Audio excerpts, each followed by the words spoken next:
The stillness of the camps today belies the horrors that took place there during the Third Reich. Those who emerged were shadows of their former selves, wandering through a physically and psychologically scarred Europe. Many were traumatized beyond belief. Some of the weary and sickly survivors made it to the safe haven of the 19th century Benedictine monastery at St. Ottilien, near Munich, used by the Germans as a military hospital during the war. The band of survivors, 600 or more, marched from Dachau area to St. Ottilien, trying to find some place where they could rest or stay. They were dying every day. We had to get them food, we had to get them medication, we had to get them clothes. As a wheeler dealer, I knew what to do. They were going to move our army base. So consequently, I said, Bob, when they move the base, I'll save them the trouble of moving the PX. We bought out the PX, lock, stock, and barrel, shipped it there. We hijacked trucks. Why? They were selling some of this stuff on the black market anyway, but we put it to good use. We then started a letter writing campaign, Bob writing, I behind him prodding him, Bob putting it into elegant words, I trying to be practical. We had over 1,000 letters printed, and we sent them all over the United States.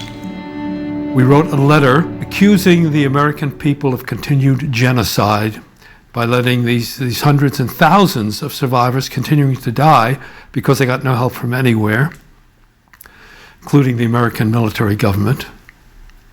And this letter reached President Truman, and the New York Times headline, finally, September 30th, 1945, President orders Eisenhower to end new abuse of Jews, likens our treatment to that of the Nazis. Now, all that started with this liberation concert on May 27th, 1945.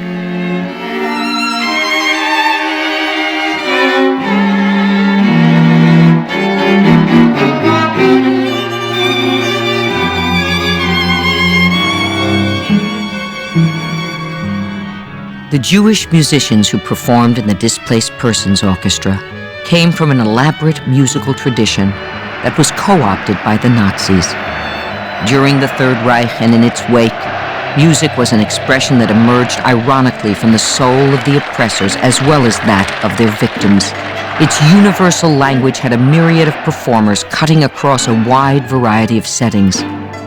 Mark Ludwig from the Boston Symphony Orchestra and director of the Terezin Foundation reflects on the use and abuse of music. Music played several roles. For the prisoners, music, on one level, was a way of keeping a community intact, identification, whether it was through recreating, performing, or composing Yiddish, Hebrew tunes, secular music. On the other side, you have the oppressors who are using this to mobilize. Outside of Prague, the Terezin fortress served as a transit camp filled with artists and musicians. These talented prisoners were allowed to keep alive a culture for the sake of propaganda, ironically only to die in the ovens of Auschwitz.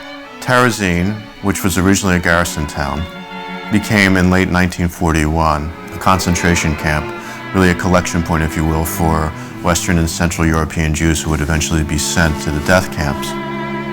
The amazing aspects of Terezin musically is that you have amateurs and professionals coming in smuggling instruments and music, where they would normally be just bringing in items of clothing and food, the things to sustain themselves. But what they show is that you need art to survive too.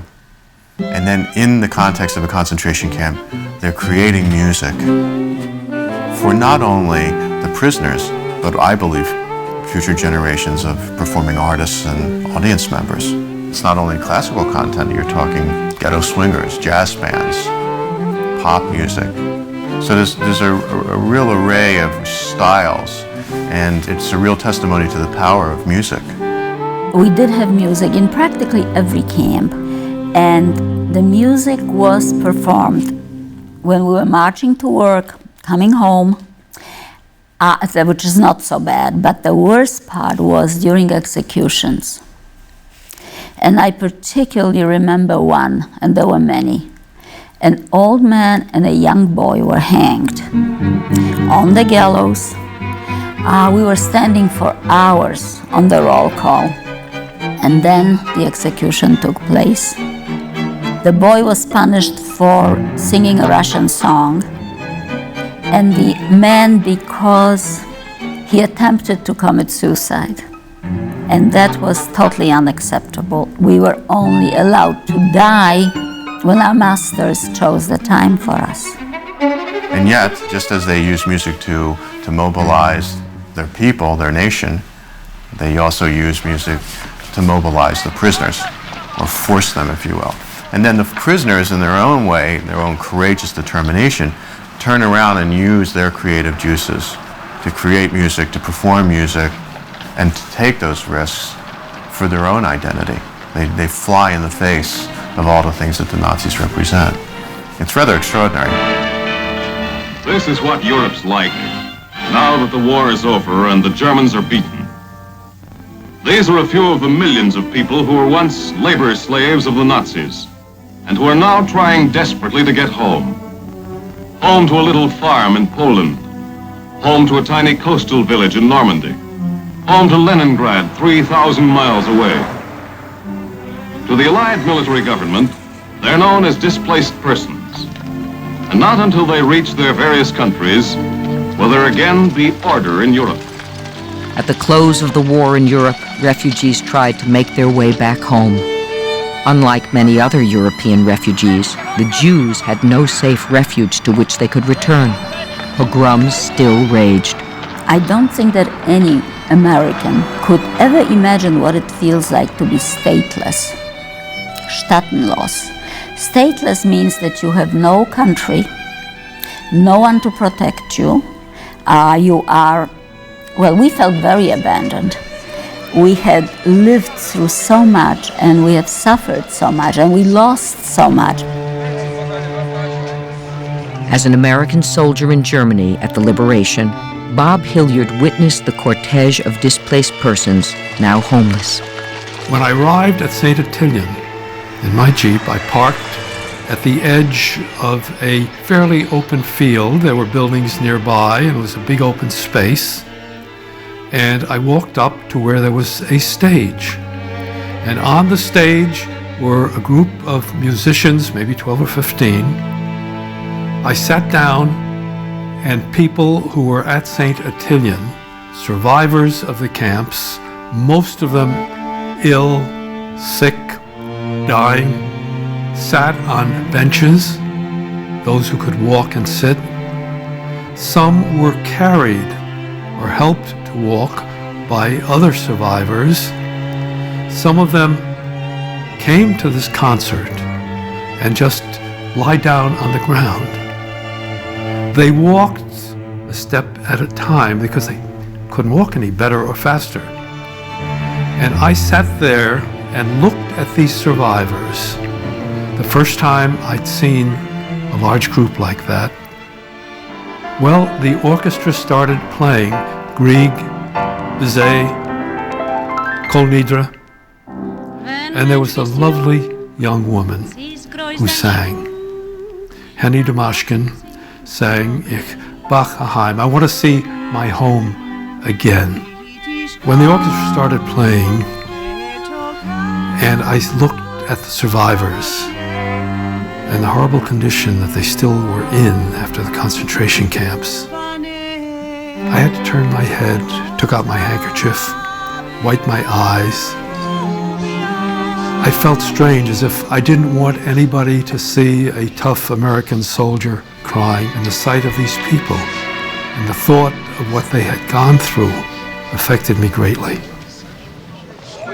What Bob experienced at the concert also had a profound effect on the musicians and their audiences for the next 4 years and beyond.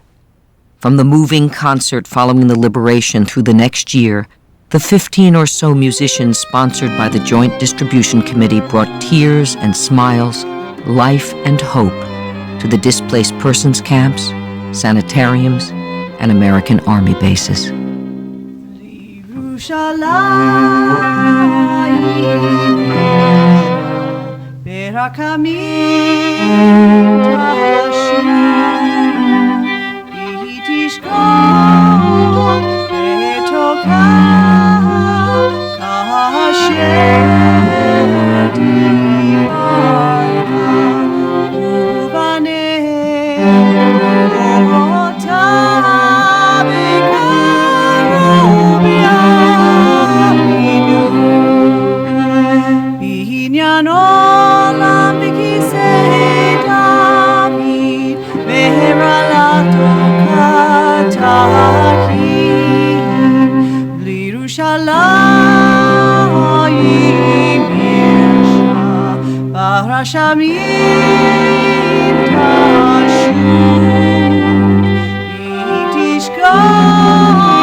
The musicians who performed in the May 1945 concert could readily touch their audiences, for they were also part of a threatened and dying community. Many of them came from Vilna, where they were once immersed totally in the world of music and followed a dark odyssey that brought them to Saint-Otilien.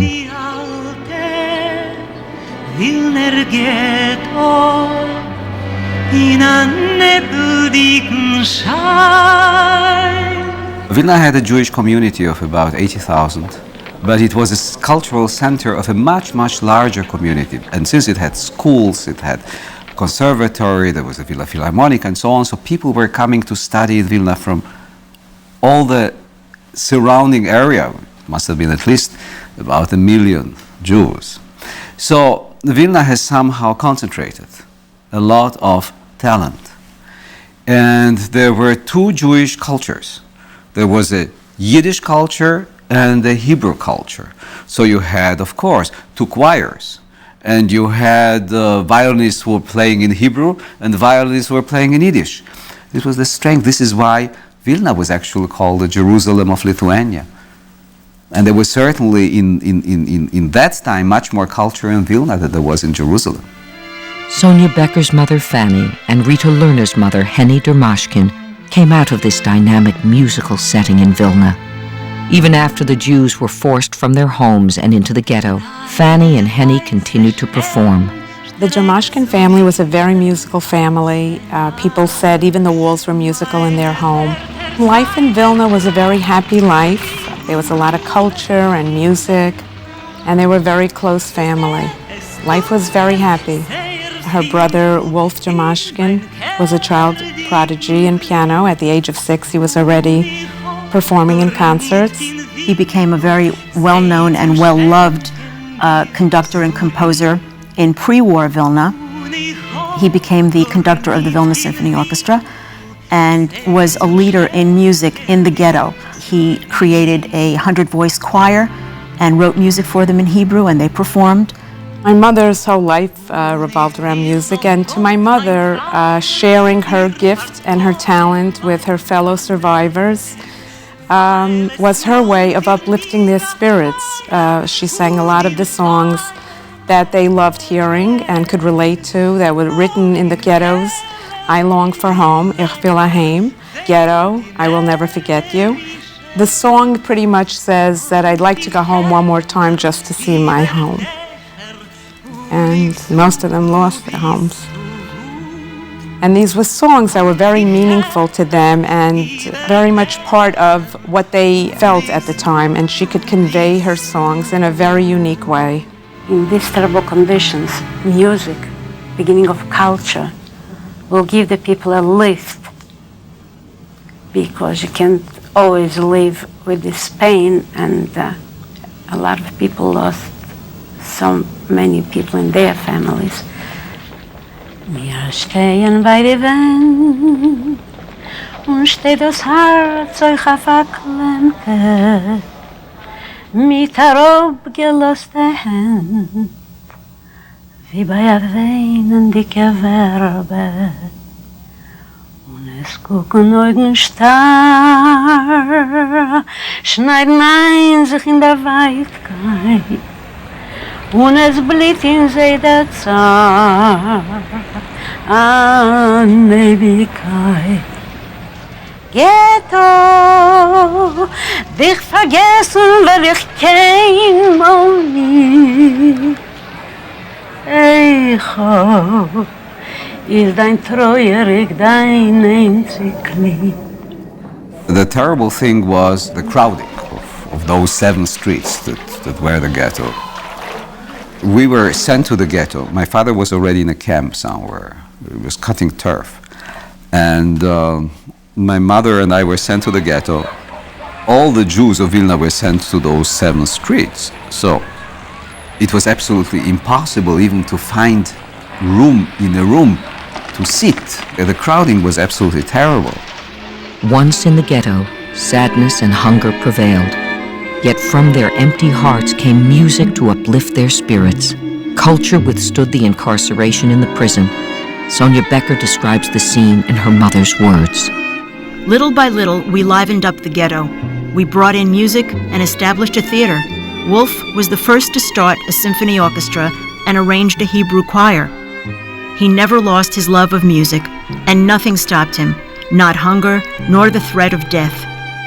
Many Jewish musicians had been executed before we arrived, so he worked very hard with the few musicians who were left to achieve his goal to create, compose, and conduct with the Quality Symphony Orchestra in the ghetto. I still remember how hard he worked to organize the Hebrew choir. There wasn't anything to eat, but night and day, he played and performed Hebrew songs and put together a Hebrew show. Because of his efforts, a Jewish cultural life was created there, and its spirit spread throughout the ghetto to the highest level. Sadly, Wolf, who had influenced Fanny and Henny in their musical careers, was killed by the Nazis 1 hour before liberation. His spirit lived on in his sister's participation in the St. Ottilien Orchestra. The song Freien, Yiddish for women, is attributed to Wolf and evokes the memory of the strong women during these troubled times. Hasheinem cholim obichois getracht, alichtikin aklogen. As mir allein hat sich schon ois gedacht, ich seh im Eufen vor. Nur gewesen ist mein Cholem bescheiden, nur a Winkel daheim, nur a Dach, nur ich bin mit mein Cholem gewesen zufrieden, was hat man mich ausgelacht. The liquidation of the ghetto took place on September 23, 1943. Sonia recreates this moment of desperation in Fanny's words. In the ghetto, the Nazis came in like hungry wolves to devour the innocent lambs. It was indescribable. There was such confusion and chaos, we didn't know one person from the other. We were all ordered out into the street for selection. For a while we stayed together. I'll never forget, Papa asked me if I had a piece of bread. "I'm so hungry," he said. My heart gave out because I had nothing. No one did. We were taken to Rosa Square, next to a church. There were 2 rows of Gestapo facing each other for about 200 feet. I saw from a distance that they took my father immediately. My brother and mother were still with me. My brother put rouge and lipstick on my mother to make her look younger, but when we went through the Gestapo with my mother, they pulled her from his arms to the left and he went to the right. I was left stunned and screamed, "Mama, Mama!" She looked back at me.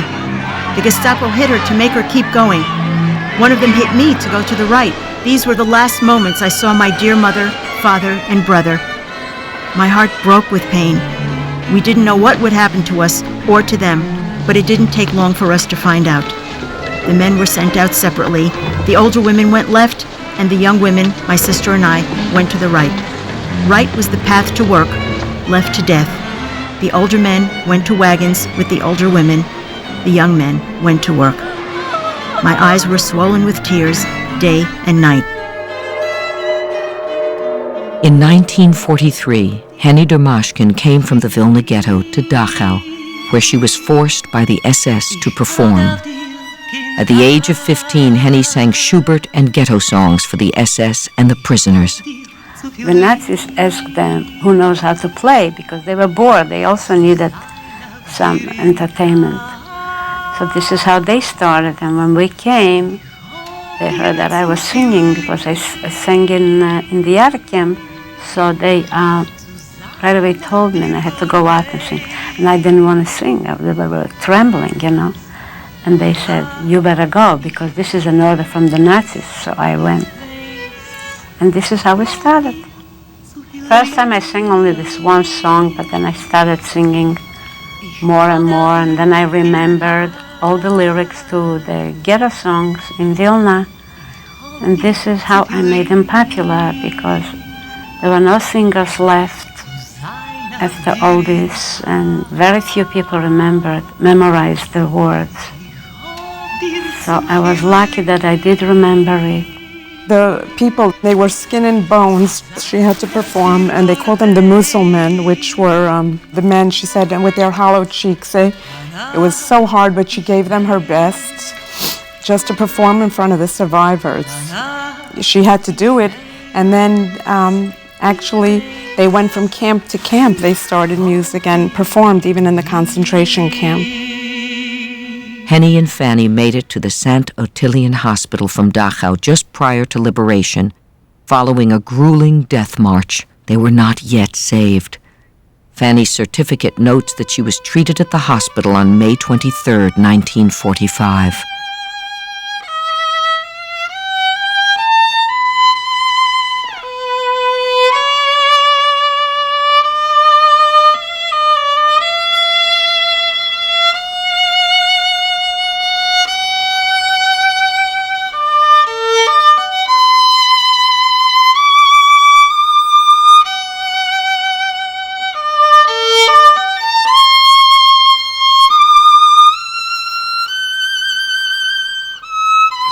David! Oh, my friend! Edward, Hey, wonderful God, it's to so have you, good. to see you, to have you. Please sit down. Thank you for having me in your home. My David. joy. Recently, Edward Herman, who helped rescue many of the Jewish survivors at St. Ottilien after the liberation, finally had an opportunity to meet with David Arbin. They relived the period prior to St. Ottilien and the important role of music. The story of David, a young violinist in the St. Ottilien Orchestra, has its roots in Poland. After playing the violin at a very young age under the tutelage of well-respected musicians, David found himself caught up in the Nazi invasion of Poland. He recalled this when he returned to his homeland in 1996. I was here. I was in Warsaw in September 1st, 1939. When I was a child. And I saw Warsaw in flames. The whole city was burning.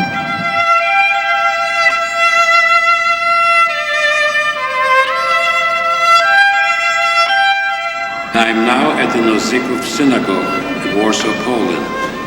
I would like to thank my dear friends of the Philadelphia Orchestra for being with me today to share the memory of my family.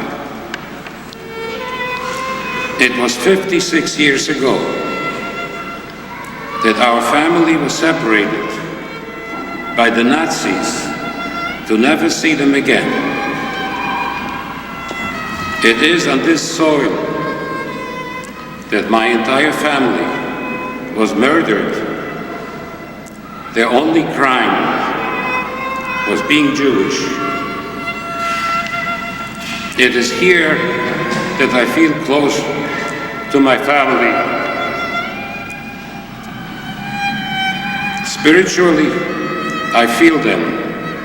I see them, but I cannot touch them. I know that they are not resting in peace. I came to meet the dead. I came to visit a cemetery where the dead do not exist. I mean, these fantasies, these thoughts that come. Maybe now, maybe I will start feeling that the dead do exist. I'm not so sure yet. They sure didn't die with dignity. David spent time in a concentration camp in Germany. He maintained his knowledge and love of the violin through all of his harrowing experiences. At one point, out of 6,000 Jews, they picked 105, the SS, young, sick, and old. We were marched out the camp to the woods, and there was a grave dug out and a firing squad. And we were told to stay 3 abreast in front of the grave. And this Jewish commandant, who was appointed by the SS, grabbed me, took me to the Obersturmführer, the high-ranking SS, and he said, he's a violin virtuoso, we need him. I was the only one, because of the violin, who came out alive. The other 104, they were also shot or buried alive. This is the kind of massacre. Finally, David was liberated on a forced march toward Dachau in April 1945. Liberation was almost like a shock. Where am I going? There's no place to go. And you didn't trust anybody. So I used to go, and a few days after the liberation, I used to be in German villages, and I would get up in the morning, nothing to eat, nothing to hope for, nothing to do. So I heard about the Sant'Ottilien Orchestra, the ex-concentration camp orchestra, that they were in Sant'Ottilien. So Sant'Ottilien was, to me, in my mind, I wanted to play music, I wanted to make music. To me, music represents life, hope, and peace. And music is so unique, not only that it saved my life in the concentration camp, but music has the incredible force of gravity, that it pulls all kinds of people together, from different cultures, from different nationalities. And it's phenomenal. It's incredible. And I went to Sant'Ottilien to audition, and I was very grateful. They accepted me. It was a fabulous group of people. Fantastic. I remember very, very well that the 2 sisters, Vanya and Hena Durmashkin, they were like mothers trying to take care of me because I was a little bit younger. And Max Becker, wonderful, wonderful man. Max Becker came out of the Vilna cultural milieu as a professional musician. He had joined the Vilna Conservatory of Music, which provided him with a rich musical background. My first job was in a cafe house. We used to play classical music, popular music, and then after that I changed to play in a nightclub, and this is the way I had my jobs till the war. Max was drafted into the Polish army in 1939.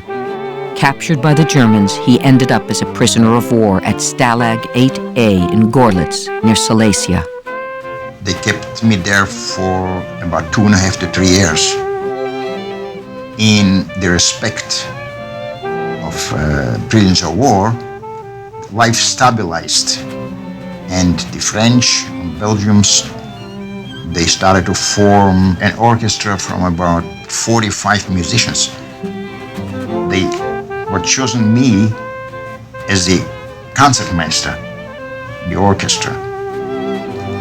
We arranged a real beautiful small symphony orchestra, and I made a lot of friends, and we made good music, and that was the main important thing. After searching for his family after the liberation and finding that they had all perished in the Holocaust, he learned of the St. Ottilien Orchestra.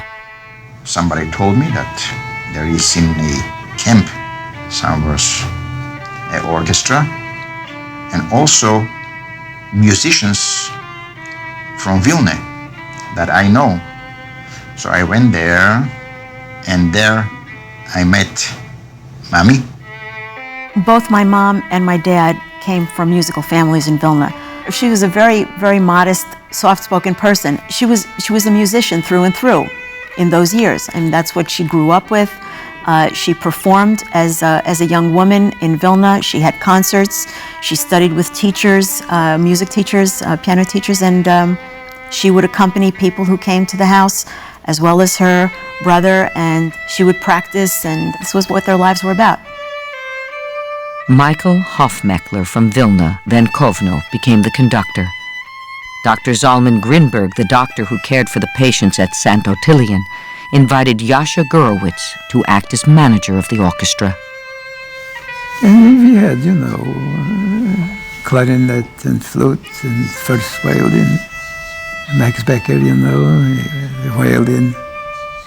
And we need some decorations to be made. We had somebody who did it. And you had to get the bus to travel, let's say, from Munich if you went to Nuremberg. So there was a lot of work. And I became suddenly an announcer, introducing the people, telling about the orchestra and so on. Early on, despite their deplorable physical and mental health, the Displaced Persons Orchestra had a mission. I think their objective was a form of spiritual resistance, which during the war had been expressed in many ways by Jewish captives in ghettos and concentration camps, by practicing religion, by maintaining their cultural identity, and part of that was music.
I wrote this letter October 8th, 1945, to my parents and my siblings.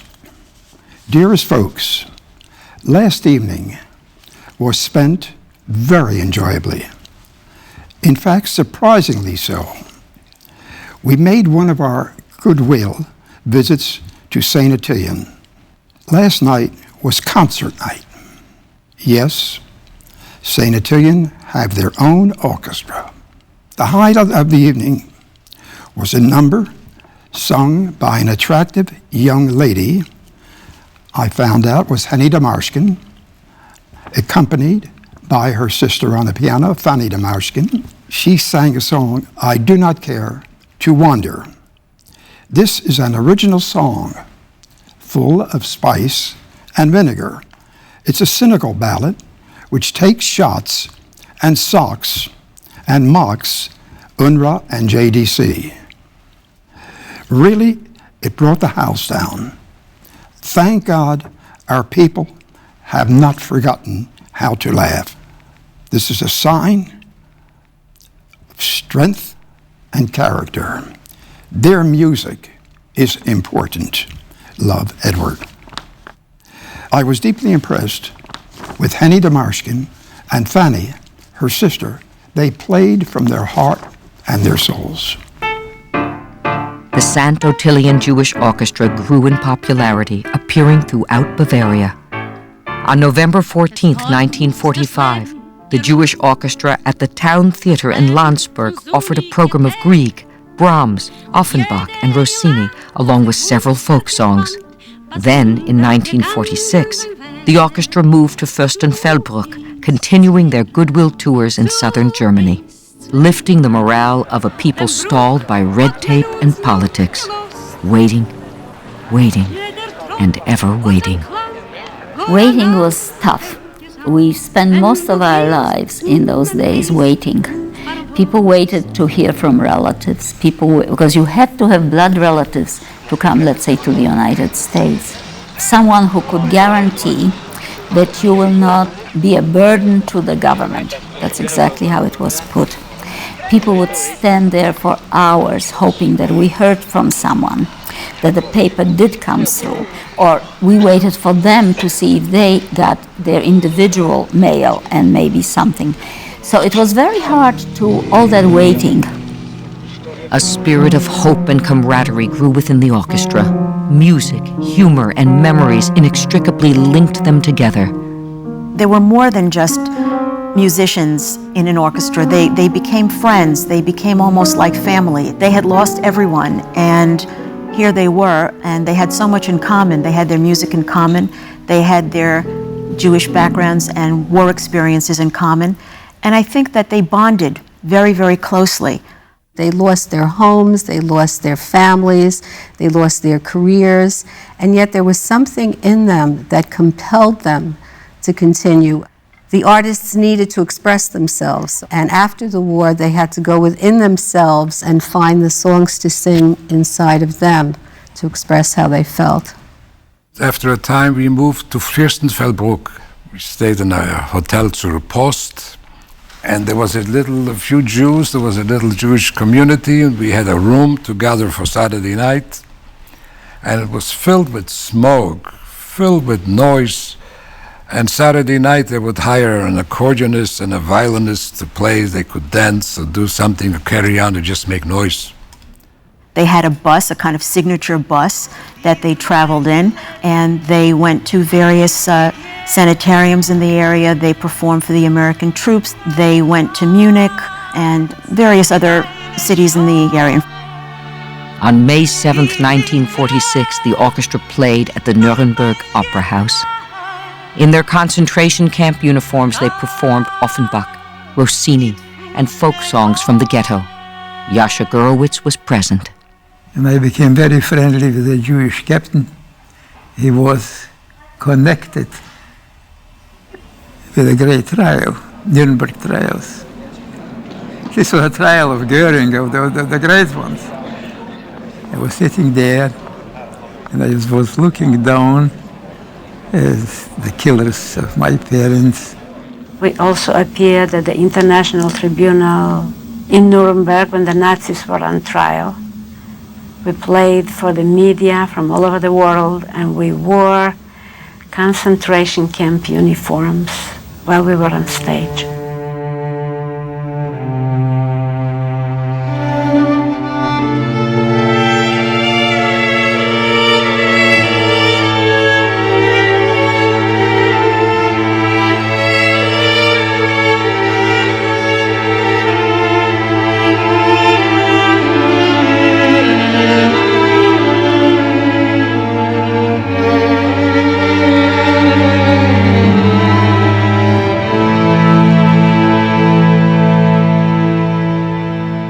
know, as a performing artist, I try to imagine what it would have been like to be in the Displaced Persons Orchestra, especially the performance on May 7th, 1946.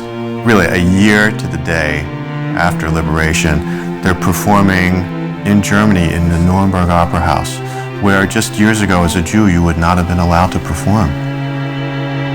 And to perform music that would not have been permitted. And to consider all the things that had transpired in your life over the last 5 to 10 years, the people you lost, the deprivation. And then you get on the stage, and music is your connection. Somehow, these people had been able to save that part of their humanity which dealt with music and the arts.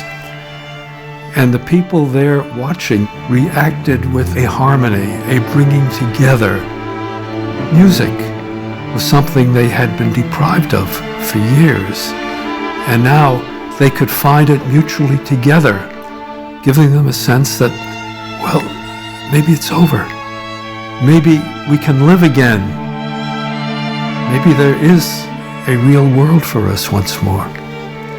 And I feel that the orchestra and the music gave much of that feeling. And it gave it to me too. The musicians Robert Hilliard heard performing in May 1945 were the Sant Ottilian Jewish Orchestra, later called the Ex-Concentration Camp Orchestra. Finally, they called themselves She'arit HaPleta, meaning in Hebrew, the surviving remnant. This biblical term was used by Jewish survivors to refer to themselves and the communities they formed following the liberation. The orchestra continued as a family to bring hope to those deprived of it. Over the years of waiting, the Displaced Persons Camp in Bavaria enjoyed many cultural activities, some of which were organized around well-known visitors, such as Golda Meir and David Ben-Gurion. Both helped in the establishment of the State of Israel, where they served in the role of Prime Minister. Of course, it was a very great thing for us survivors to see Ben-Gurion. A lot of people came to listen to him. He spoke. Then the orchestra played, and I sang Hebrew song. Also, the orchestra played a medley of Israeli songs. Beside the classical that they played, no Yiddish. And it was very exciting. Then, in 1948, a young Jewish conductor from New York came into their lives. Originally, Leonard Bernstein was going to Germany to conduct the Munich Symphony Orchestra. While he was there, he inquired about any survivor musicians who might be in an orchestra somewhere in Germany and was told about the St. Ottilian Jewish Orchestra. We had 2 concerts with Leonard Bernstein. He conducted several pieces, and he asked me to sing, and he accompanied me on the piano, not with the orchestra. And he didn't want Yiddish songs. He only wanted Hebrew, because Israel was there already in 1948, and he wanted Hebrew songs. My mother sang, and he played the piano in 2 concerts in Landsberg, which is a DP camp in Feldafing. And he accompanied my mother 2 songs, Kalaniyot and Yerushalayim. You know, that was a very big thing for them. They presented Leonard Bernstein with a concentration camp uniform when it was over. 2-3 days after that concert, Leonard Bernstein gives a concert with the Symphony of Radio Munich. And they say, Amechayes is so wonderful. You imagine here, there is this Jew who gives orders, the Germans, how to play, when to start, when to stop. Now the Germans are getting orders from a Jew. Isn't it wonderful? And this whole concert became a sort of a victory. After Israel was established as a state in 1948, the Jewish survivors eagerly looked to a new homeland there or in the New World across the Atlantic. They were becoming human again and had desires of starting a new life, especially away from Germany. I think that by 1949, almost all survivors were placed somewhere. And at that point, the orchestra began to disband. I think that a group from the orchestra wanted to go to Israel and I think wanted to retain their identity as musicians in the orchestra and maybe start up again once they got there.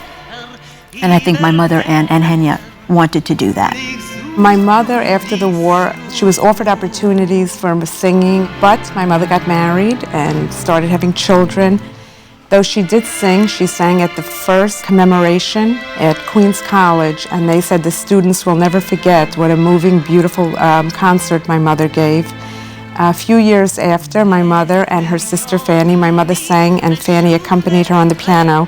They made a record, Songs to Remember, all Holocaust and Hebrew and Yiddish songs about the Holocaust. Where, we started thinking about starting life. And I went, to Germany, had a sister. We even tried, to promote a record. There is a record. And I wrote a few words about it. And there was no interest by anybody for the record. The legacy left by the Displaced Persons Orchestra, however, reached a breadth and depth that was nonetheless remarkable. This was the symbolic phoenix rising from the ashes. The musicians who came from their dynamic cultural environment through the agony of the ghetto and the despair of the concentration camp created harmony for themselves and their audiences. Within 4 years, they had left their mark on a Germany scarred by war and suffering, recreating life where there seemed to be none. When I look at this history with the Displaced Persons Orchestra, I believe it's about connection. It's about bonding. It's about getting through a horrible time. It's about, in a sense, moving on too. And I think their story, as I look at it, how they stayed together and continued to perform, how they reached out, it's not only their story of connection amongst themselves, it's the story of, through music, they're connecting to people in other camps, people who had gone through the same horrors, and that they all had, each in their own way, a desire to rebuild their lives, hopefully to find something better. How do you repair a soul? How do you repair the heart and soul of not only the individual but the community? It took time, and people sort of became a little more and more and more and more normal. And then men started to look for women and women for men, and then they started to make children. And at a certain point, it was just unbelievable. It was the greatest birth rate on the globe. I mean, every woman was pregnant. My mother ended up in St. Ottilion by a fluke. They were waiting to emigrate, so they figured they would send her someplace where she would get fresh air in the countryside. And so they sent her to the St. Ottilion Hospital. So that's where I was born in 1947. For the musicians, their creative expression was an art form. The power of their music, however, reached beyond art, beyond culture, and beyond history. It touched the very souls of their audiences. That they were able to come together and perform after all they went through is just really remarkable. These people, each and every one of them, was really remarkable that they were able to go past what they did and to create the music and the culture. I believe when the survivors would get together, my parents and their friends, they would act as kind of an informal support group. They each would look at each other and understand what they went through and feel, well, if I can go on, you can go on. I think the music has a way of saying that non-verbally, because the music continues and the people continue through their music. I think they truly believe that they were involved in doing something very good, that it was something that they needed to do, not only as a means of personal expression, but as a way of expressing that they were still alive. And the message is to push yourself beyond your limits, that that's something that they were able to do and that they could exemplify to themselves and to others, that their spirit was still alive, that the spirit of the Jewish people was still alive. They felt it was something much bigger than just themselves. The history of this orchestra is a journey in music.